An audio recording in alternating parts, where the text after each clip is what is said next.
everybody. Hi. Hello.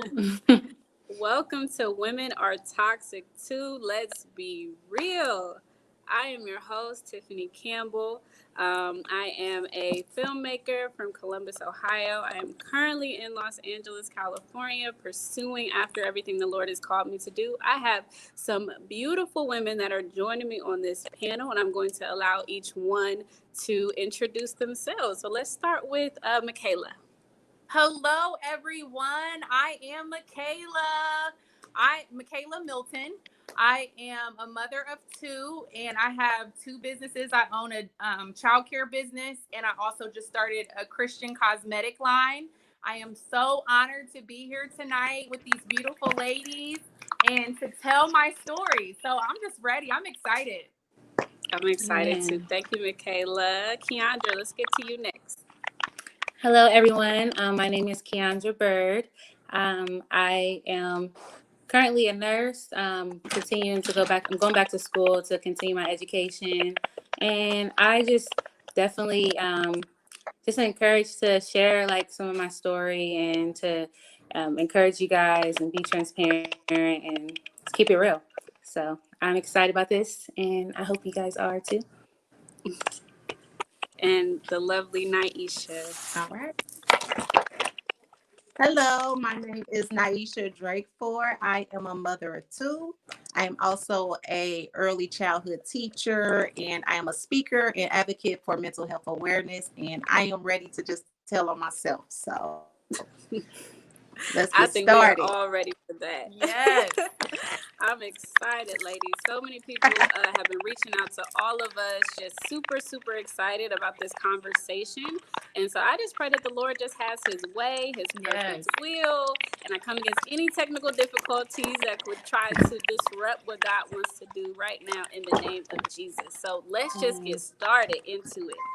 So my first question for the panel is, what is a toxic trait that you have, and when did you first realize that you had this trait?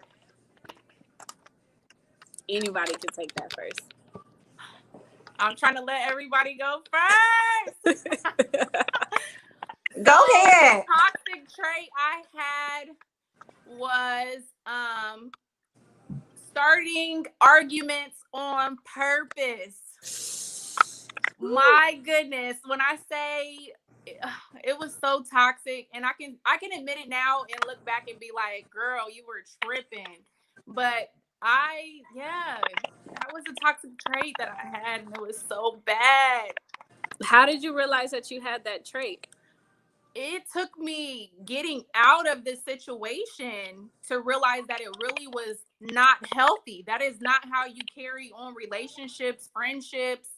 You don't carry it on. I just always assumed the worst because of things that I had just seen or been around.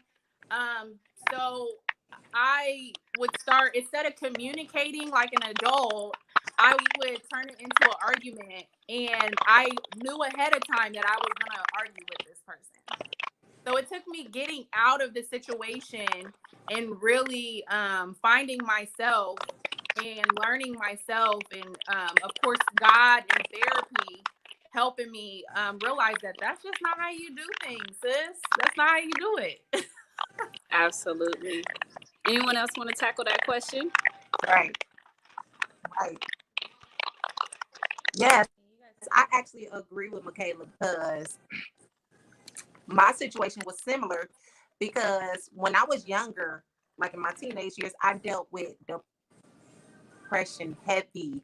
And so one thing that I would do as a routine every day after school, I would go home and just lock myself in my room. I wanted to just isolate myself.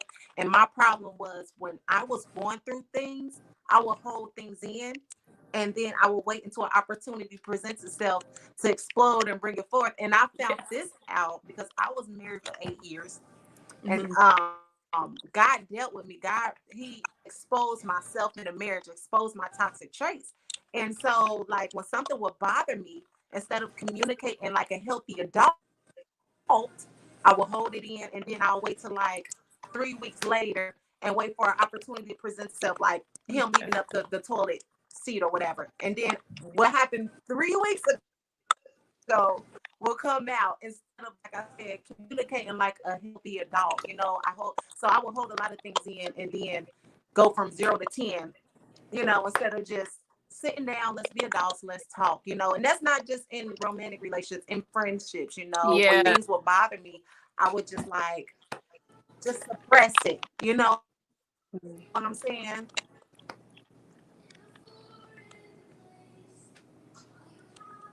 Okay, Keondra, what about you? Okay. Can you guys hear me? Yes. Oh, great. Okay. So, toxic traits. Which one should I start with? I would say, just having,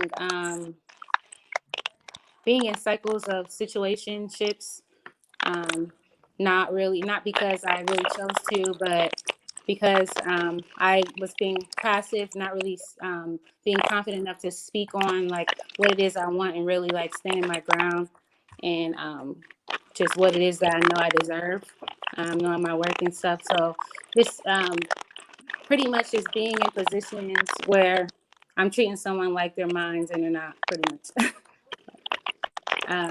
Other toxic traits is just a lot of passiveness, not just allowing people to kind of walk over me and stuff, and acting like I don't care when I really do. Becoming codependent on my friends, venting to them but not going to the source, things like that. So I think you all brought up some really amazing points, and I think that really leads me on to my next question: is how, in what ways can someone be toxic to themselves? So I think a lot of what we discussed, just now, it seemed like a lot of that was self-inflicted. Like, I thought this way, I felt this way, and that is why I started treating others this way. So in what ways are we toxic to ourselves?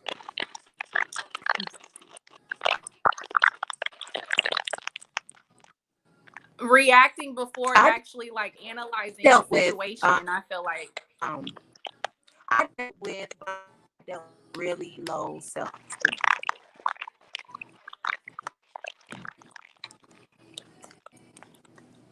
yes. Okay. Sorry, I couldn't hear her. I couldn't hear you either, Niesha. Can you try that again? I can't hear. Yeah.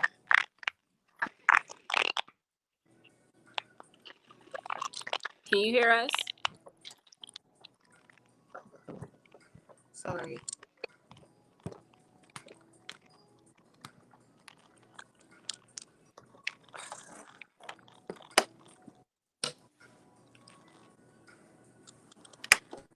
Let's see if we can get this rolling.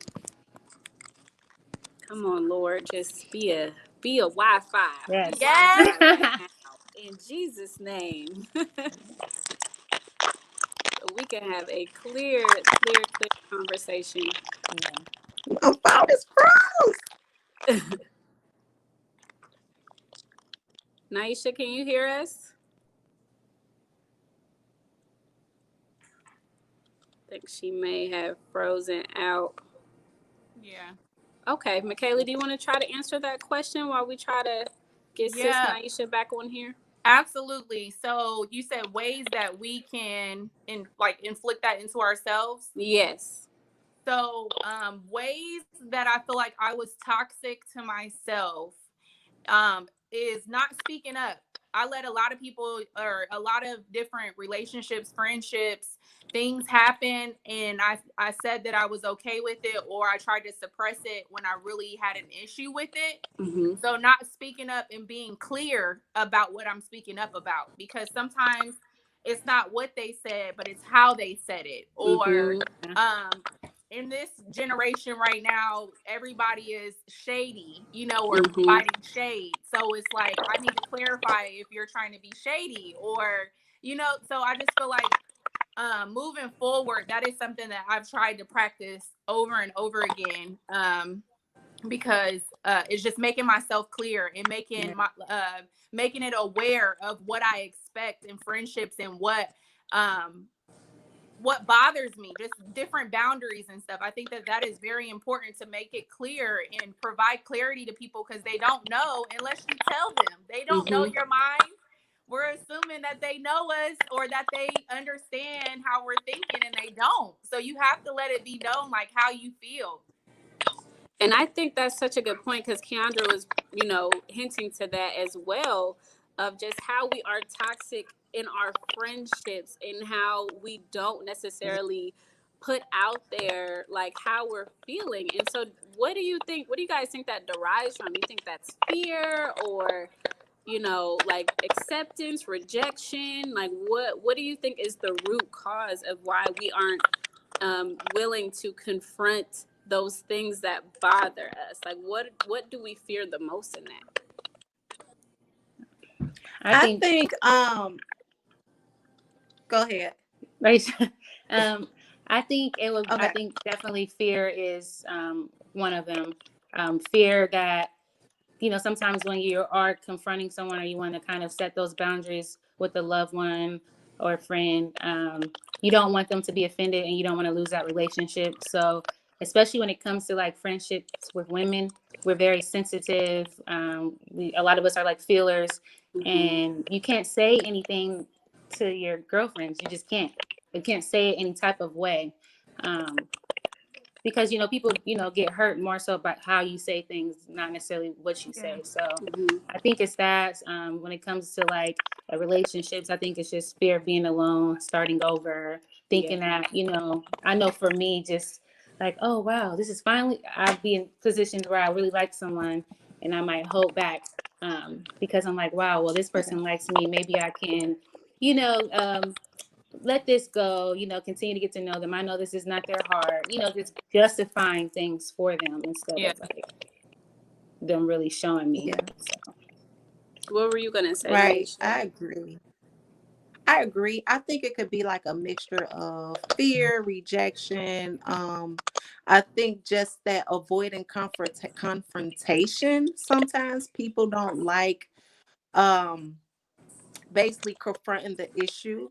So, and that was me. So I rather suppress how I'm feeling. And in turn, when you do that, it makes matters worse. But I also feel like maturity comes in, like when Keondra said, our feelings get hurt easy. But like, if you know your friend well enough, then you know how to approach them. You know how, like, if they're really sensitive, well, let me break it down like this because I know she's sensitive. But if you know it's somebody that can handle it, that can handle the raw truth, then I think it's just a matter of distinguishing the personalities of people to be able to communicate in an effective way. But yeah, I think it's like fear of rejection and not wanting things to go left, although you may intend for the conversation to go one way, but we don't know how the individual is feeling, how they're going to receive it, and it may go left. So yeah, I think it could be a mixture of a lot of things. Great. I think all those answers were beautiful. And I want to get back to the title. So this conversation is called Women Are Toxic Too.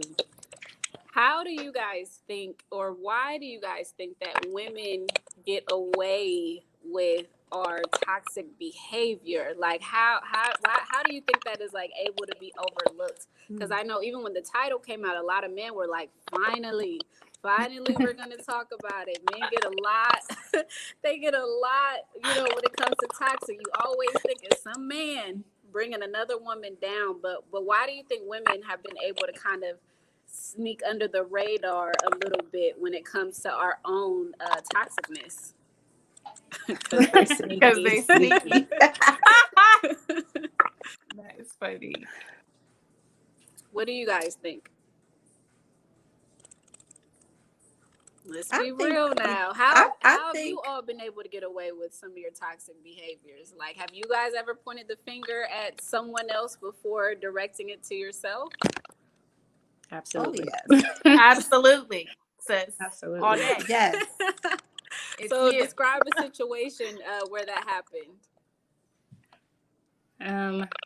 I can't. Let me see. Well, I was going to answer the question. I don't know if I can think of one specifically, but I believe that since we are more expressive about things, just like we always say, like, oh, men are never held accountable for, dating multiple women at the same time or sleeping around.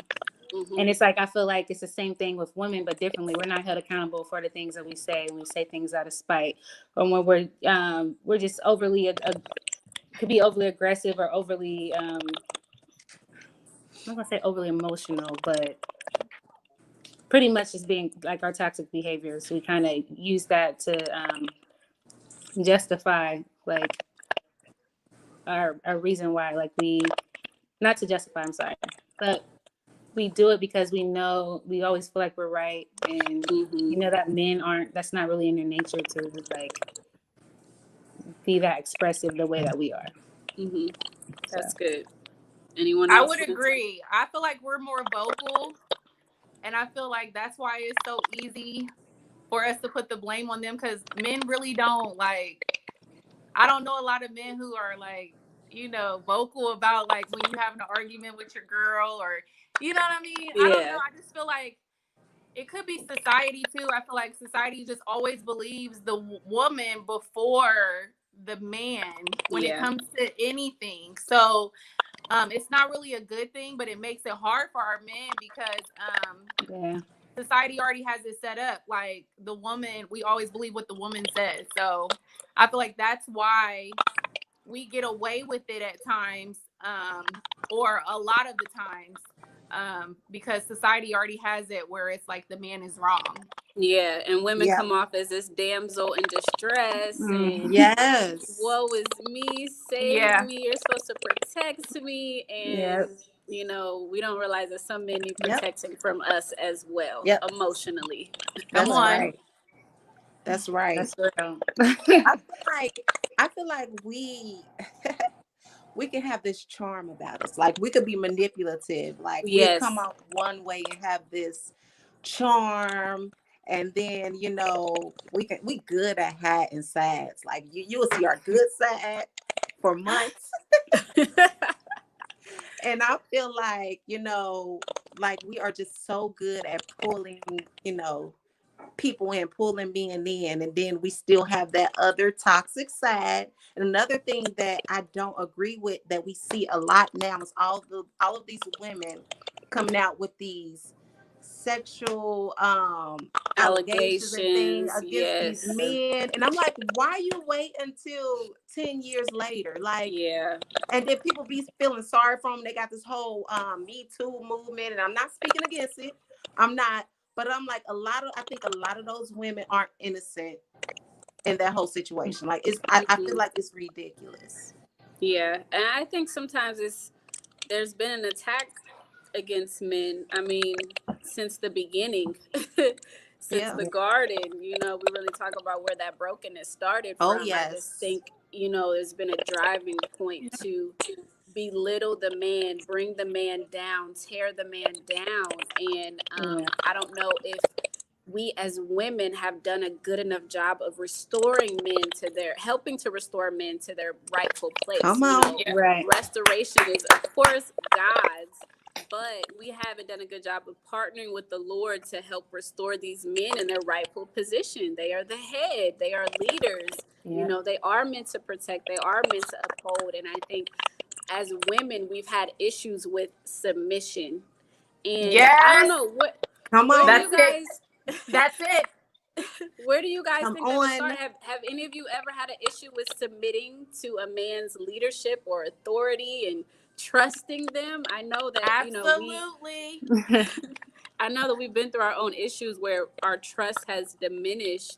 But I think once, you get to a point and you heal and we're allowing God to lead us, like, are you allowing God to lead you now?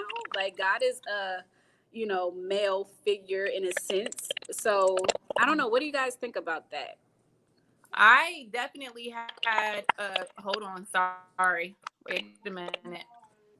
My stuff is acting up. There we go. Can you see me? Okay. I definitely had a problem with submitting to men because I had 2 children, and when I was pregnant with the second one, their father actually went to prison. Wow. So he's been in prison all their lives. He's still there. And so I had to do everything. I had to make sure I've always had to do everything for the last 10 years, almost 11 years. So being mom and dad can be a little much at times. So when,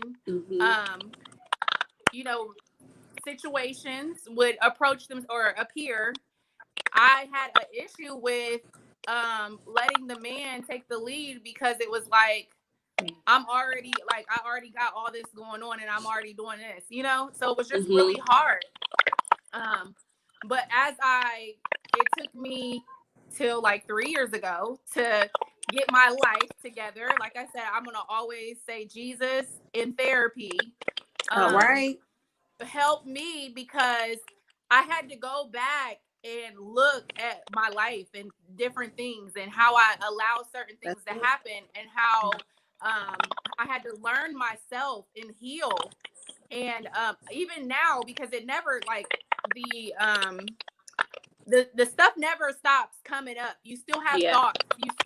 You're still pressured with different things. So you are still going to experience those things, but it's how you respond to the situations is what makes you different. So now when things approach me, and when I do talk to someone and I'm moving forward, I've got to keep going back to God. Like, God, help me. And I do it now. I'm like, Lord, help me in this, help me in that. Help me not to assume certain things. Because people think that it's going to stop overnight. It doesn't stop overnight, sis. No. You still it's a work have in progress. Thoughts. You still going to go do different things. People going You're still going to get triggered. Yep. You're still going to be triggered. All that stuff. It's how you respond is what makes you different. So I just really had to seek the Lord and go to counseling. Shout out to my counselor. But I had to seek the Lord and go to counseling and really heal from those situations so that I could move forward, because it was even hard to allow God to lead me, because I had been so in control of being absolutely trying to do stuff and have my hand on stuff and trying to do this side hustle and do this and do that. And the Lord was like, you got to allow me to come in and lead you. Like, do you I know that's me? right. So that's my saying it. Yes. How is that's that good? Sorry, go ahead, Niesha. No, I was saying that's good, especially the part where she said, gosh, I just lost my train of thought. Where go ahead, it'll come back to me too. I lost was it submitting to God? Was it that part? No. Go ahead, it'll come back. Okay. I wanted to know how has that process been? I know with submission is a big thing, or even when we get triggered, like how has that looked? How has your toxicness come up when it comes to your personal relationship with the Lord? How has that exposed some things within you guys? Wow. That is, for me, I guess it would say the lack of trust in God. Because, some things went down in my marriage that caused me to lack trust. And so it's so funny, because I had went to California a couple weeks ago, and then on my way back, I was on a plane and I heard as clear as day, like, what is the reason why you don't trust God? Has he ever cheated on you? Has he ever lied to you?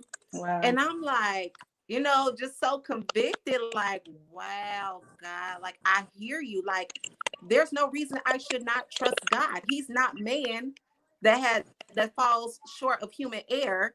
So I'm like, you know what? I had to repent, like, Lord, I'm sorry. I am so sorry for lacking in my faith, for not trusting you. So our relationships actually do reflect our relationship with God.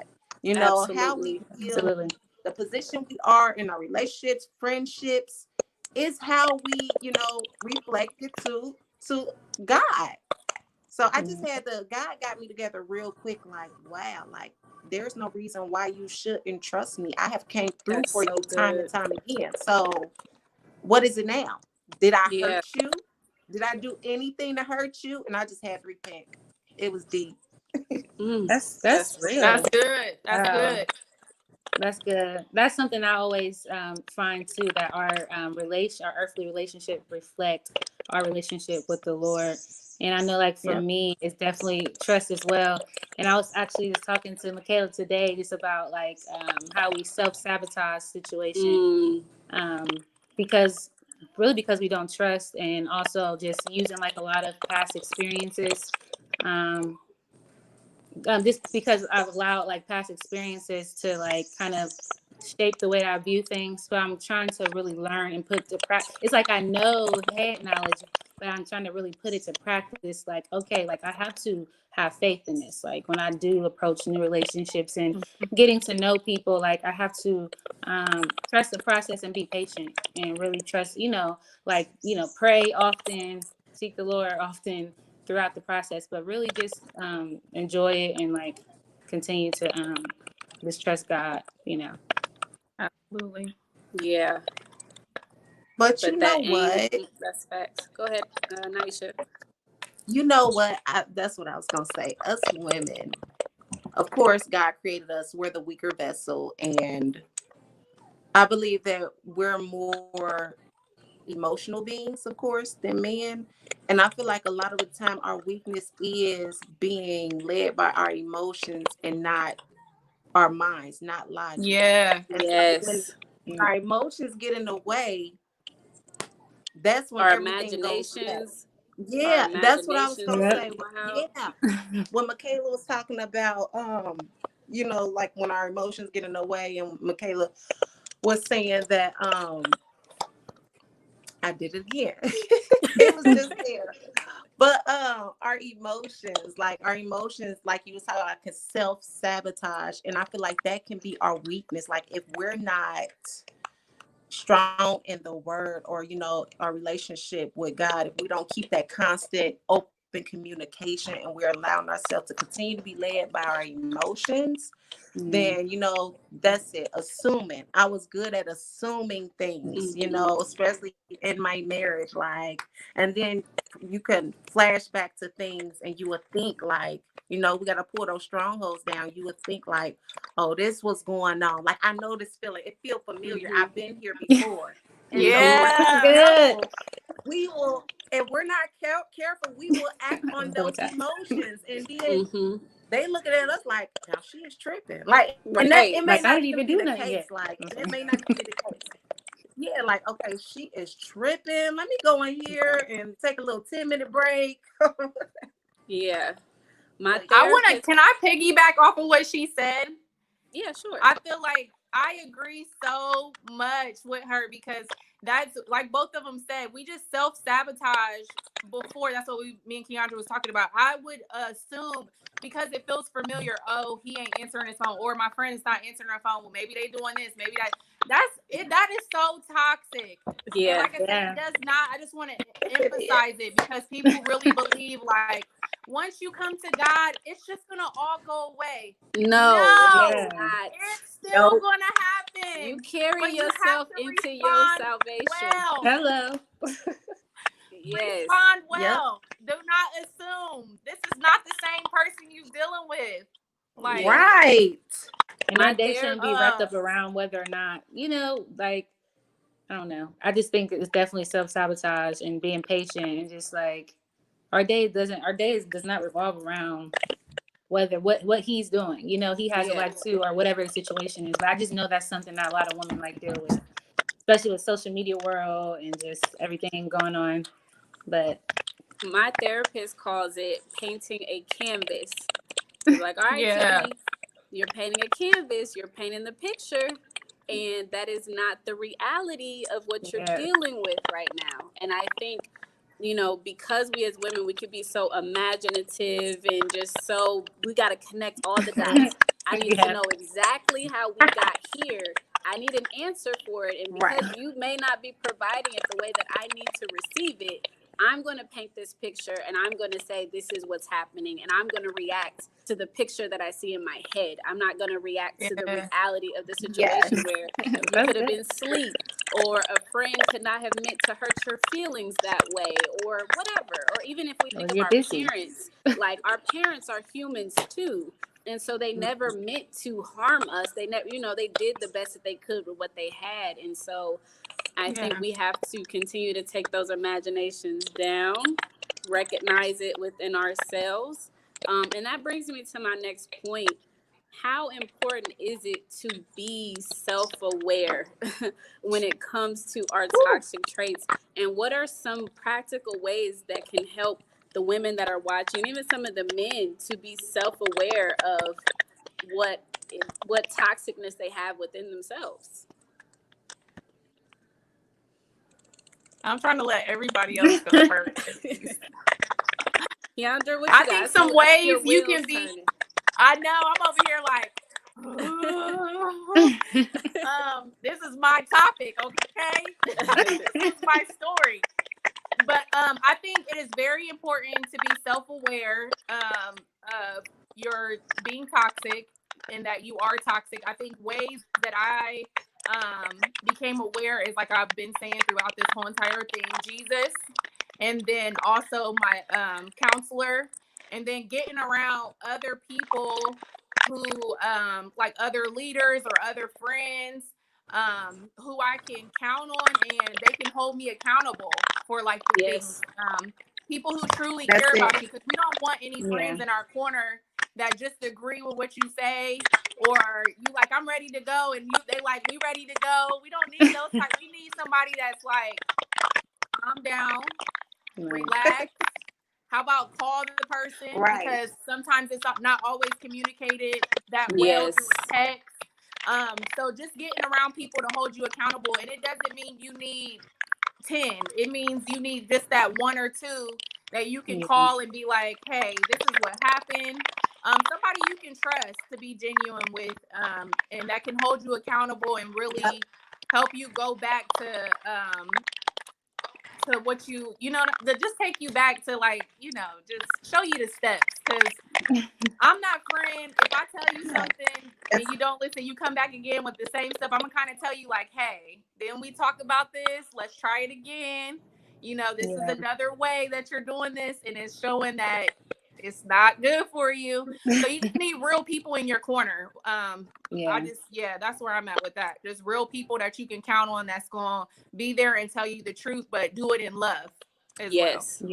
That is such an important point that I tell people with how I was able to discover my own toxic traits. I let people in, and I was open enough to receive that criticism. I think we say a lot how we want people to be a mirror to us, and then when they are, it's like, you hurt me. That hurt my feelings. But it's like, it's for the greater good. Like, you can say it in all the love in the world, all the ginger, all the sugar, and all of that. But if that person isn't open to receive what it is that you're trying to help them, or if we're not open to receive that, it's as if we never said anything at all. It's not helpful. And so I think we as women, you know, if we do want to overcome our toxicness and we do want to realize it, then we need to be open to receiving from those closest to us, to receiving from the Lord, to receiving from our therapist. Do not go into therapy closed. Do not go in there with goals and action plans. Go in there knowing some things, because that's the only way you're going to be able to keep track of your progress. Go in there knowing, like, girl, I'm a mess. I need help with this. I self-sabotage. I assume. I lie. Like, whatever the case is, like, you need to go in there being honest. And that's the only way. Like, you can't address something that you don't acknowledge as a thing, you know? And so I think we have to first be honest with ourselves, honest with God, and then be able to be honest with those around us, so that we can become the best version of ourselves that we can be, and we can overcome some of these toxic traits. Like, start writing it down, you know? Accountability, absolutely. We have to be accountable to our actions. And Keondra, were you going to say something? Yeah, I would definitely say it definitely, I feel like it's a posture. Definitely going to take some humility. I know for me, like, it took me, you know, having fallouts with certain people to, because sometimes you don't, not that you're a bad person, but sometimes you just really don't see certain things about yourself. So when someone like has an ought against you that you care about, and you're like, okay, this is not how I want my character to be perceived by this person, especially if, you know, this is someone who I really care for, or a relationship that I really honor. So for me, that took me to really seek, I really had to seek it out. And the Lord had to I feel like the Lord was so gentle with exposing certain things to myself, because if he would have told me before, I just don't think I would have been able to handle it, because sometimes you can think highly of yourself, not in the sense that you think you're better, but just sometimes everyone says, "Oh, I have a pure heart." Everyone likes to say that about themselves. Mm-hmm. Oh, my heart is so pure. But how pure is your heart really? Our hearts are Sometimes we do wicked. stuff out of selfish ambition and have hidden motives that Right. we're not even aware that we have, because we kind of have shame, and we don't want to really come face to face with, oh my gosh, I unconsciously planned this out and now I'm in this situation and Yeah. bam. Yeah. So I think you hit the nail on the head talking about shame. Like, we don't want to expose ourselves because we don't want anyone else to look at us poorly. And it's Look, like, what yeah. good is a reputation if you're walking around damaging people in the process?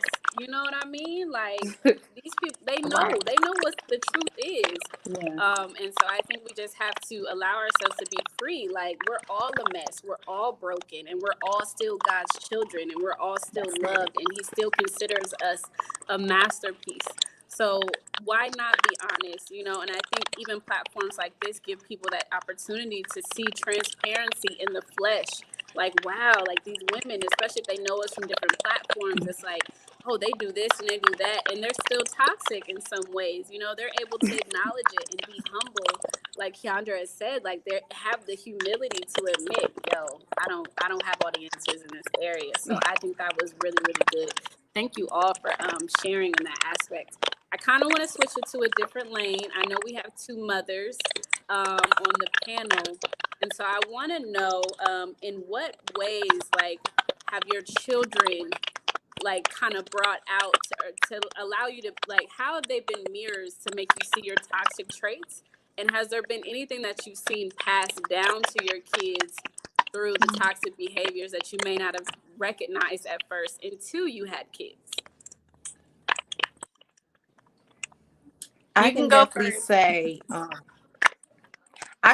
say, one of my toxic traits is shutting down.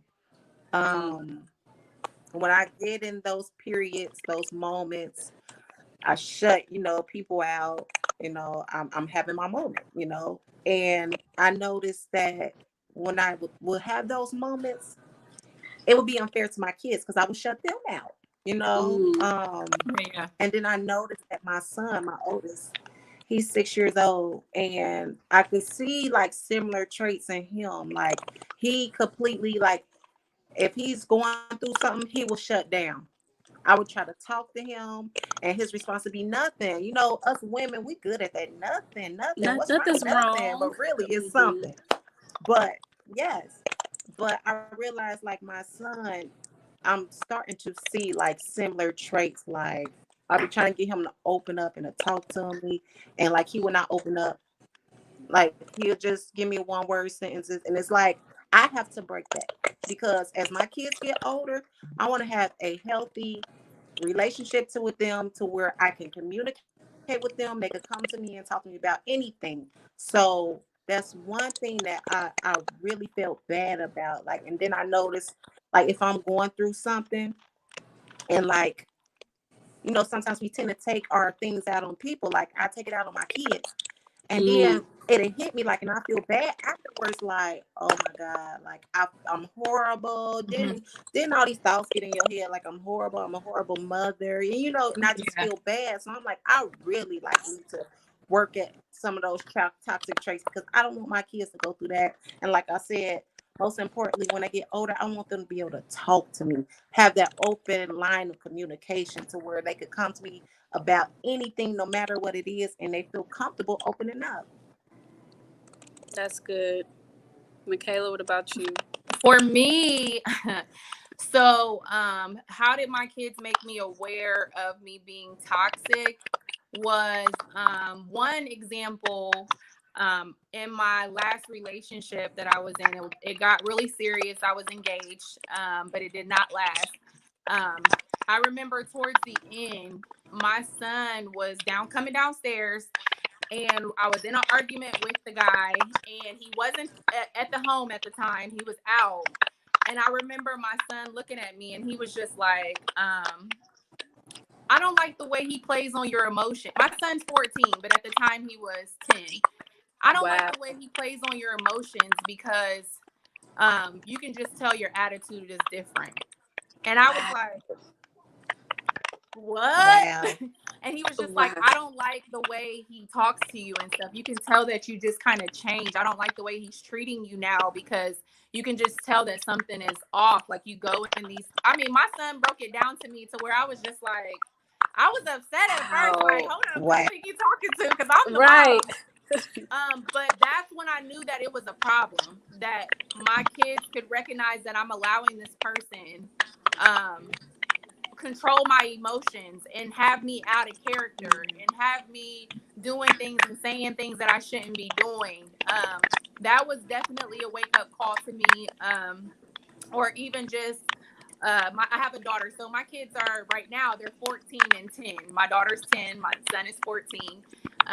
But my daughter at the time too, just catching her saying little things when I was on the phone or talking and stuff with people, her jumping to conclusions like, oh mom, what did he do? Or did he cheat? Or just saying different things at a young age. And that's when I knew that, like, okay, I need to really evaluate what I'm doing because my kids can see it. They're at the age where they're aware of it. And that's what really was the stepping stone. Like, I need to change and I need to show them something different. So they were definitely the motivation. Those were the two scenarios. And I just, I couldn't believe it. I felt some type of way at first, but I was like, something has to change. Something has to change. So those were the two areas that just kind of stung for sure. That's good. And it really shows that as children, they are paying attention. You know, like we paid attention when we were kids. And I think that's kind of what started a lot of these root issues and root behaviors. How important do you guys think it is to address things at the root? And when was the last time, you know, you kind of had to go back to understand where something started prior to the relationship? I think we're definitely toxic before getting into relationships, and being in those relationships, whether it's with friends, with people, with coworkers, with church members, it kind of exposes what's already been there. So when was the last time that you guys had to go back to the root to address a toxic issue that had arisen, or a toxic trait that had arisen in your life? I feel like I have to do this. So 2020 has not been a bad year for me. I know that a lot of people say that, but it has been a year of exposing and helping me heal from certain things. So I feel like all the time, and when I say all the time, I mean at least once or twice a week, the Lord is like reminding me of different things that have had, like I'll think of something and he'll take me back to like, why do you think that? Like, where did this come from? So one thing, like I said before, was that I was afraid to communicate. And it was like, okay, well, why are you afraid to communicate? Or why are you scared to tell this person how you really feel? And it was like, okay, because I feel like I don't want to be rejected. Okay, well, when was there an actual scenario where somebody rejected you? And it took me back to like before I was in boyfriend, girlfriend, you know, type relationships where people were I was friends with rejected me because I did certain things and that I acted a certain way, or that I didn't fit in with what they wanted me to do.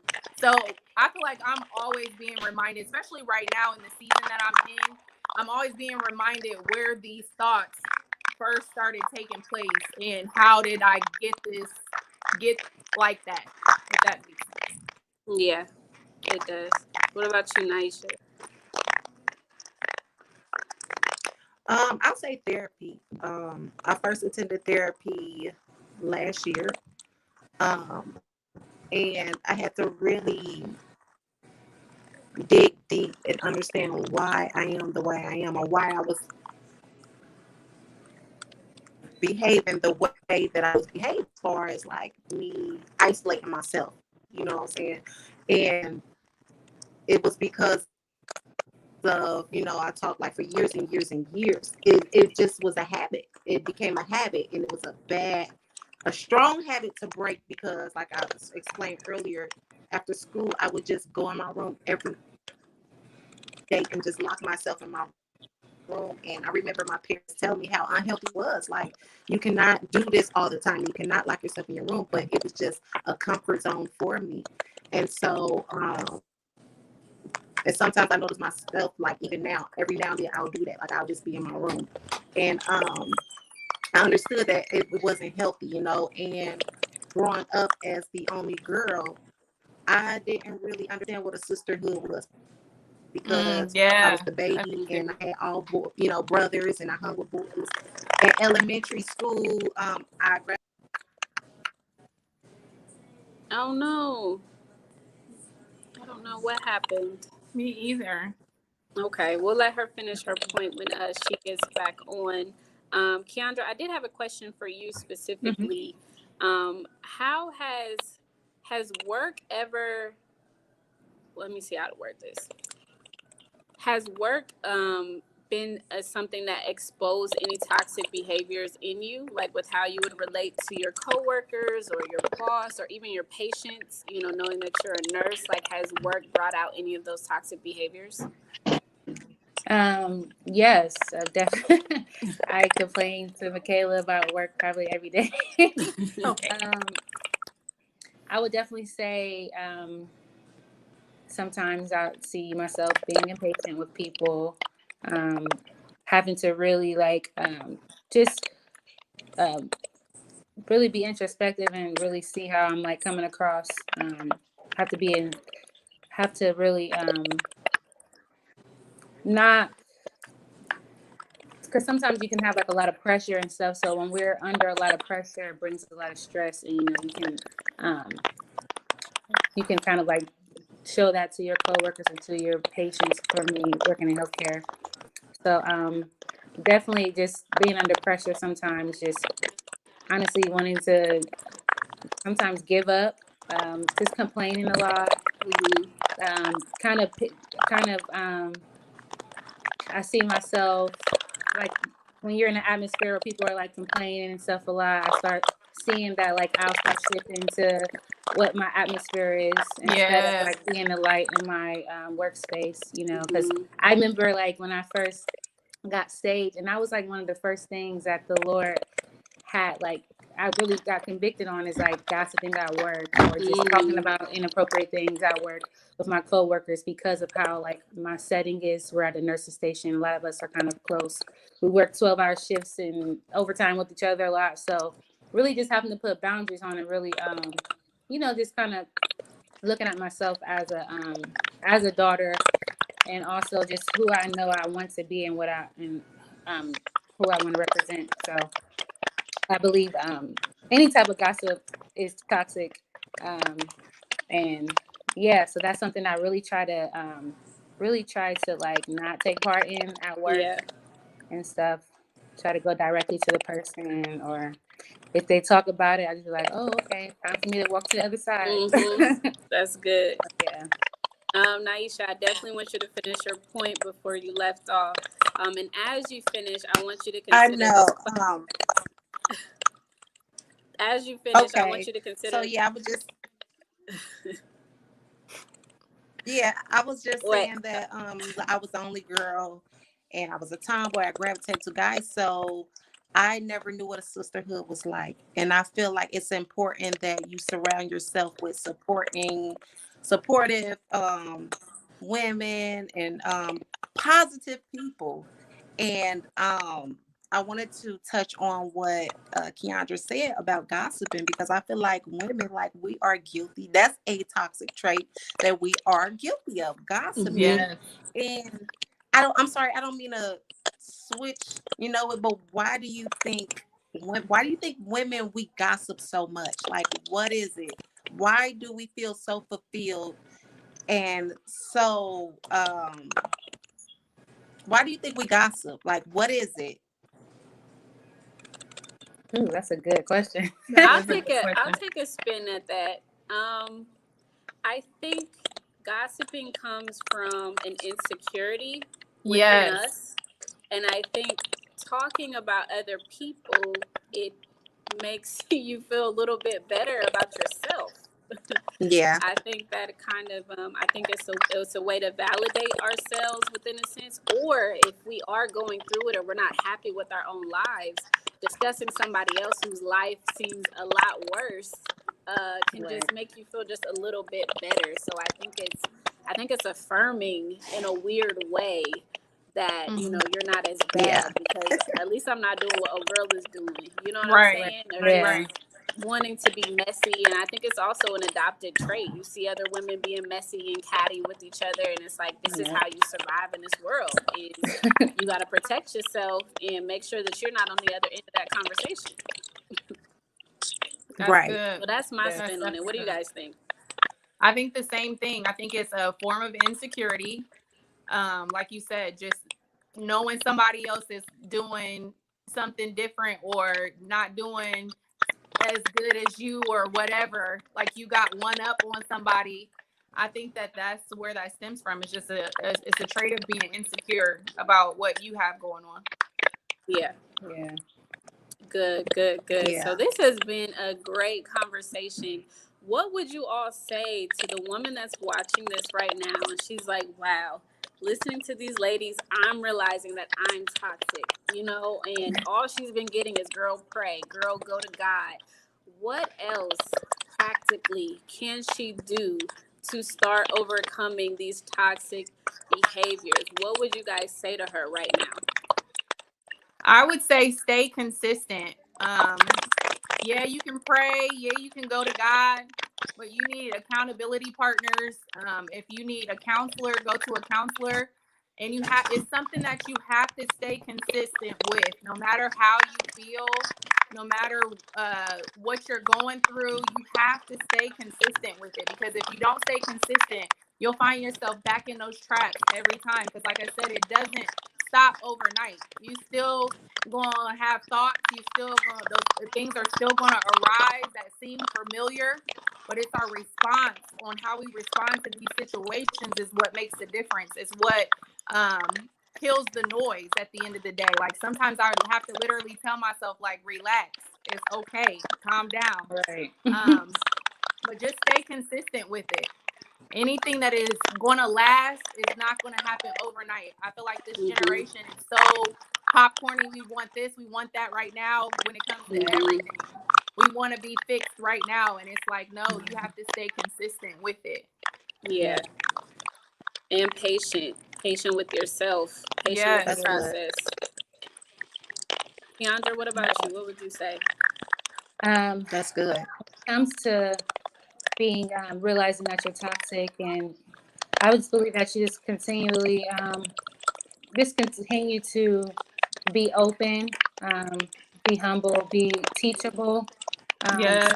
Seek these things out, learn about it, educate yourself on it. You look at your relationships and look at the quality of your relationships. Are you satisfied with them? Could they be better? You guys, I feel like just constantly looking at your relationships, and also like me, I always try to think of, it's very cliche, but treat people the way you want to be treated, or for sure. Love your neighbor as yourself. So like when you're practicing trying to have like a pure heart towards other people, for me, it just kind of convicts me and helps me to like see them as myself. Like, this person has the same like struggles as me. This person we're all living this life, whether we have the same belief, whether we look the same or whatever. Like, we're all on this journey. So when I kind of just look at things like that, it kind of helps me to catch myself on how I may react to certain people, or how I may look at someone if I try to judge them, or whatever toxic, traits that I try to that I unconsciously put on others, even, so. That's good. Niesha, what about you? I would say pretty much what the other lady said: accountability and vulnerability. Vulnerability. First, taking on ownership that I am toxic. but knowing that it's okay because you're not alone. There's so many other people toxic in this world, but you can get the help you need. Therapy, having those close friends, supportive friends in your circle. And I always encourage people, like Mikalah said, consistency, because healing does not come overnight. It is a roller coaster. Some days you'll feel your best and you'll think you're improving. And then another day you'll fall down the slump. But as long as you're consistent and you keep working at it, and you keep God first, keep praying, going to therapy, whatever it is that helps you, it will get better. So, we're in church and we're up here confessing that we have some toxic traits, but we're all a work in progress, just trying to, make things right and get ourselves together. And, some of us, we're mothers, we have kids looking up at us. So, we're just trying to make the best of, ourselves. And that's just that complete healing. That's good. That's good. Ladies, I really appreciate your time today. We appreciate you, Tiff. Yes, you came with a question. Thanks, guys. I'm over here drinking my Red Bull.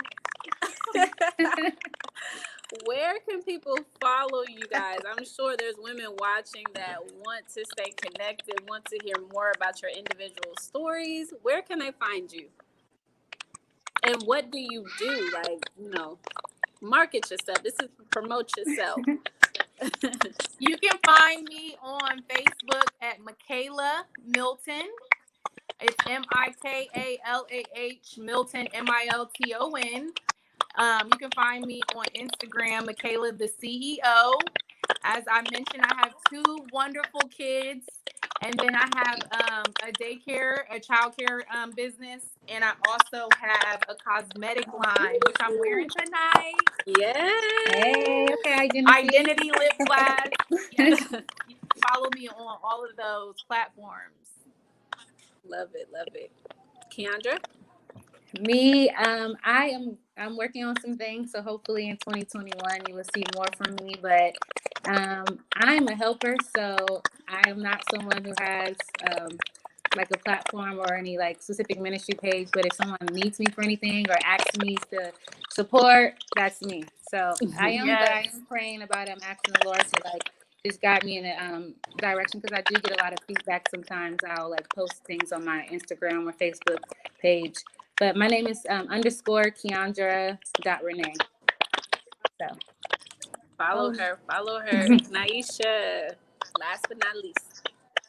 All right, you can follow. I'm on Facebook and Instagram, but I'm more so on Instagram, and you can find me at Niesha Speaks, Niesh Speaks, SPEAKS.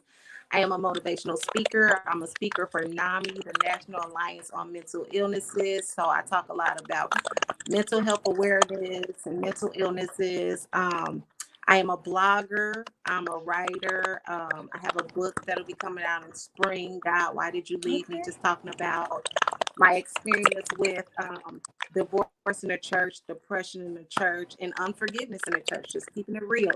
So be looking out for that. And I do a lot of posts and videos just to try to inspire people and things, because we all know what it's like to feel bad, especially 2020, what we all gone through. Everybody need a positive word. So yeah, you be talking good too, girl. You do.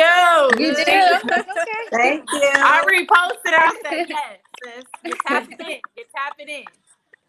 Thank you.